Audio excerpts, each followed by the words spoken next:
And welcome to the Factor Uncensored. Hopefully you enjoyed your Christmas day with family members and friends. Now today marks the start of Kwanzaa. Kwanzaa's celebration of African American culture. It is not a religious ceremony, but a time for remembrance. Joining us today to talk about the holiday is Tony Imani Fisher with Sisterhood Creations and Trey Legal with the Shape Community Center. Do we see many Americans, Black Americans, embracing this holiday, this celebration? Of course, I think it's grown tremendously since I've been a part of the Houston Planning Committee, and it's standing room only on December 26th. So a lot of African Americans in Houston, not only African Americans, you can find a lot of different races. It's all inclusive. And so that's another thing that I want to mention. It's not just a celebration for Black people. It is a celebration that celebrates our rich culture, and we want everyone to experience that. And so, yeah, we have seen it grow tremendously. Not only do we celebrate collectively, but we also celebrate in our homes as well. And Trey, go through some of the days and the principles of Kwanzaa, telling us the exact meaning. Yes. So the first principle is umoja.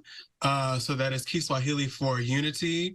The second principle is kujichagulia, which is Kiswahili for self-determination. So self-determination as far as us telling our own stories, us writing our own narratives. There's been a lot of how should I say this, co-opting or telling us, who we are or who we're not. Or just rewriting of history. Yes, we're flat out rewriting history, of course, yeah. So that was kind of a concept that took a long time for me to realize. When I first heard it, I was like, what is self-determination really? So I think that's a really important principle. The third principle is ujima, which is collective work and responsibility. So spreading the love, and also what can you offer?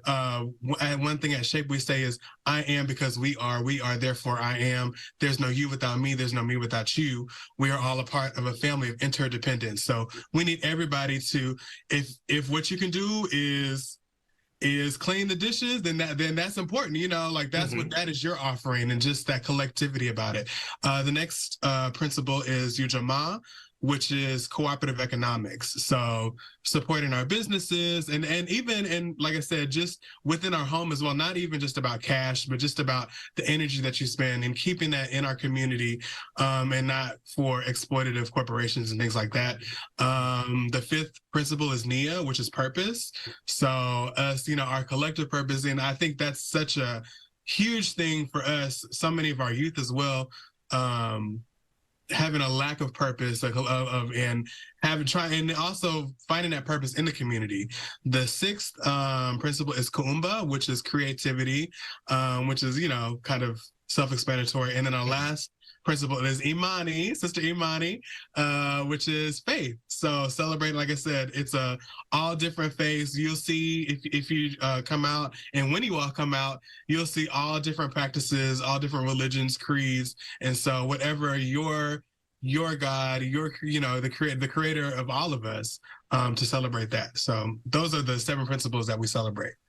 And Tony, do we see young people being children learning this in school today? At some point, you could find it in the classroom, but things have been so polarizing with politics over the last few years. Are kids learning this in school? Well, I could say it's definitely not a Texas essential knowledge and skills. It's not in the TEKS, right? It's not on the STAR assessment. So it's really going to be if teachers embrace inclusion, if they embrace multicultural, if they're talking about Hanukkah, are we talking about Kwanzaa? If we're talking about Christmas, are we talking about Kwanzaa?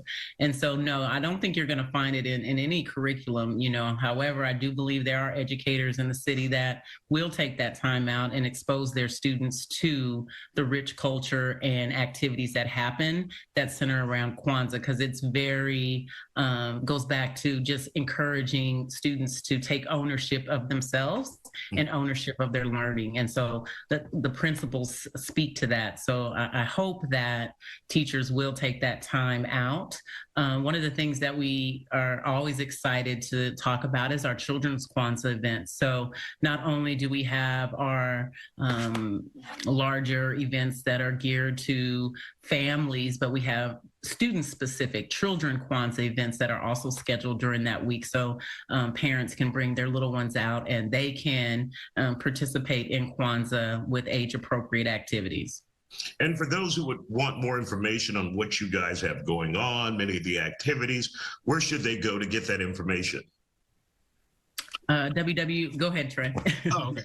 Oh, you're good. I was going to say www.shape.org is where the hub of all the schedule. There's going to be tons of activities every day of Kwanzaa from December 26th through January 1st. There's going to be activities in different parts of Houston, like Sister Imani said, and there's children's Kwanzaa. So in different places, we even have celebration in Galveston. So that's what we say, the Houston area. So there's going to be information like that on our social media as well.